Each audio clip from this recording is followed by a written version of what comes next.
Welcome to this edition of Texas Border Watch. I'm Jordan Elder. Sheriffs in West Texas tell us they're starting to see more people try to illegally cross the border in that area. Now, they say it's still way down from what the numbers looked like before, and Sheriff Thad Cleveland over in Terrell County says it's actually not as bad as he was expecting heading into this spring. But he says there's always a risk when people are crossing into the country and we don't know who they are. Even though numbers are down across the board, he says you still have to keep your guard up. Now, they face some unique challenges in Terrell County. This is a picture the sheriff sent us, and as you can tell, the terrain is rough. It's very rocky. There's a lot of plants. There's a lot of hills, so that can make it tough, and migrants know that. They're also trying to find new ways to fly under the radar, especially when they have to cross in areas like this. In a lot of the photos from Terrell County, you'll see camouflage clothing and other ways that migrants are trying to fly under the radar. So this group has about 20 people that ended up being caught by Border Patrol and deputies in the area. This month, Sheriff Cleveland says they've had 60 apprehensions, 18 outstandings, which means a camera picked them up, but they haven't been caught, and then 11 known gotaways, which is up from March. Now, there are troops with the Texas Military Department deployed in this area, but keep in mind this is about 20 miles from the border itself, so a lot of the personnel out there have to be really good at tracking and using technology. There are a few federal troops out there manning lookout posts in Terrell County. Our Yami Virhan got to talk to Sheriff Cleveland about the trends he's seeing and the risks that some of these migrants pose as they try to sneak across the border. We anticipate with the moon, it's perfect right now to give more light at nighttime for the groups to cross. So we're anticipating things to get even busier. You know, the Big Bend region of Texas, which Terrell County is a part of, we're that last frontier, if you will, for the U.S. Border Patrol, meaning there is no manpower, there is no infrastructure, and there is no technology out in these areas. Very little resources. So therefore, I foresee activity actually starting to pick up out this way as more of the border upriver and downriver from us. We continue to add more resources, cameras, fencing, technology, radars, and even manpower, such as the Department of Defense on both sides of the border. I see that forcing a lot of the activity out here to areas where there just aren't that many resources. Okay, why is it that we're still talking about the need for technology? You still don't have an aerostat, right? Right, we don't. We had one that was deployed here. And actually, the time it was deployed here, it was in an area where it wasn't real beneficial. There were some decisions made to put it there. However, where it was located would be perfect right now because we've seen our traffic shift to where it's a little closer to the town of Sanderson, but they're not coming into Sanderson. They're going further west. So, and the main reason to answer your question is just because Big Bend, there's not a lot of infrastructure south of us in Mexico to facilitate a large flow, nor is there a lot of infrastructure north of us to get them out of the area. However, what we saw during the last 4 years is that we can definitely absorb more activity out here in Terrell County. As you know, that number of 417% increase in apprehensions we had in 2022 when compared to fiscal year 2020, that was significant. We went from about 1,000 apprehensions a year to 7,400 apprehensions, just over 8,000 gotaways, and then that number of the unknown, how many people crossed that we just had no situational awareness of. So, you know, again, as we see more infrastructure and technology deployed to other locations, I foresee more activity coming this way. However, I will foresee Border Patrol also investing in more technology into the Big Bend region. A park in Eagle Pass, Texas, quietly reopened to the public after it was closed for months. It was once considered the epicenter for illegal immigration in Texas. We were there in December 2023 when thousands of migrants were sitting underneath the International Bridge waiting to be processed by Border Patrol. Shortly after, in January of 2024, the state of Texas shut this park down. They installed these gates. There were military vehicles, armed guards so that no one could get in. They set up shipping containers all along the edges of the Rio Grande, hoping to tamp down on this. And for about the last year, this is what it has looked like. You're not able to get in unless there are very specific events. For example, when Vice President J.D. Vance came to visit in Eagle Pass, we were allowed in here, and we actually showed you that video on Texas Border Watch. But this is what it looks like now. We went to Eagle Pass last week and we were able to drive right into Shelby Park, no guards at those gates. And you can see this park is starting to open back up to the public.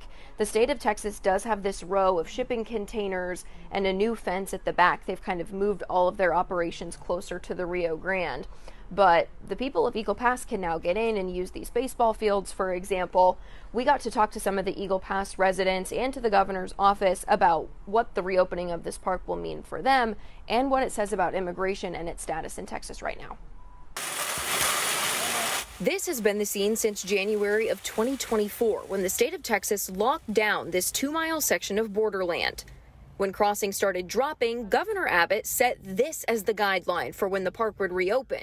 I believe if we have a president in place who's going to enforce the laws that deny illegal entry into the United States of America, that will be a time when the residents of Eagle Pass will be able to get their park back. And according to residents, Sunday was that day. We had to come see for ourselves, so we did. It was quite a loss when we couldn't use this park anymore because they closed it off to the public. In a statement, the governor's office says, quote, illegal crossings in Eagle Pass are at a record low. As a result, there's no longer a need for Texas to maintain northern-facing barriers, though the state will maintain barriers and a presence on the border itself. We still do not have full control of the park as a community. All of the things that were scattered around the park are now concentrated. Just within the fence. Just within the fence. America Garcia Graywall holds vigils at the park each month honoring migrants who died on the journey to the U.S. She and her father discovered the parking lots, the baseball and softball fields, and some of the soccer fields are accessible now. These guys got in here yesterday and I guess earlier today and cut all the weeds out and look, you could play ball here. Garcia says it appears the city is fronting that cost. The mayor of Eagle Pass tells me there was no big announcement about the reopening, saying he's still waiting to hear from the state about what the parameters are and if the city will be reimbursed for the state's time here. The city of Eagle Pass had over $2 million in losses from the governor taking over Shelby Park. So it's obviously important to us. Those are Texas taxpayers' dollars. State Representative Eddie Morales says his biggest concern is, will the state close the gates again? Even with the unanswered questions, residents say this is a win for now. Even though border activity has slowed down, the Texas DPS director says there is no shortage of work for officials to do. He says cartels still have to make money no matter how many people are crossing, and that means they are still putting their efforts toward getting people and drugs into the U.S. and getting weapons and money into Mexico. Here's how he explained the situation to the DPS Oversight Board. I'm proud to report that there's really nothing to report. It's steady state on the border. The numbers have been, since our last meeting, have been very consistent, about 200 migrant apprehensions a day. That's all the way from Brownsville to San Diego. So we've never seen numbers this low, which means that Border Patrol is out patrolling and not processing. And, you know, we're hyper-focused on what we're doing at DPS, and our arrests are down, our apprehensions are down, but we're still on the border and we're still working. And so a snapshot of the last 3 weeks, for example, last week we had 51 criminal arrests, 46 migrant apprehensions and referrals we didn't have criminal charges that were turned over to Border Patrol, 5 vehicle pursuits, 2 bailouts. We see some marijuana, cocaine, some currency, and 12 firearms. That's 1 week. The week before that, we had 99 criminal arrests, 67 migrant apprehensions and referrals, 10 vehicle pursuits, 5 bailouts, see some marijuana, and 54 pounds of cocaine and 3 firearms. And then the week before that, 65 criminal arrests, 42 migrant apprehensions, 11 vehicle pursuits, 8 bailouts, seized marijuana and cocaine again, and a firearm. In one stop in particular, we had a highway patrol sergeant made a traffic stop and noticed indicators of deception and evasiveness, ended up doing a consensual search and found 25 pounds of cocaine and 10 pounds of black tar heroin. So this is just as low as the numbers are. The cartels are still going to exploit the corridors and between the point of entries to try to move people and drugs north and guns and money south. So our operations continue. I think sometimes the media, the perception is that everybody's gone home and there's no more work being done, which is absolutely not the case. In the next legislative session, I don't know if Chief Cooper is sharing the links to the video testimony, but it really shows you the depth of the subject matter expertise that we have in so many different fields.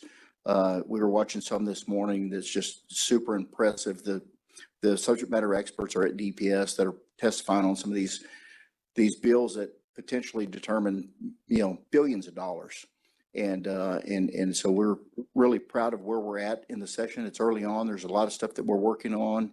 It's still got a long ways to go, but nothing but accolades thus far for the security and protection of the members at the Capitol and the response to some medical episodes that have happened, and then the expert testimony. So that concludes my update.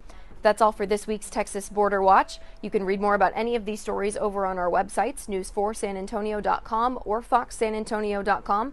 We'll be back next week with the latest look at what's going on at the border.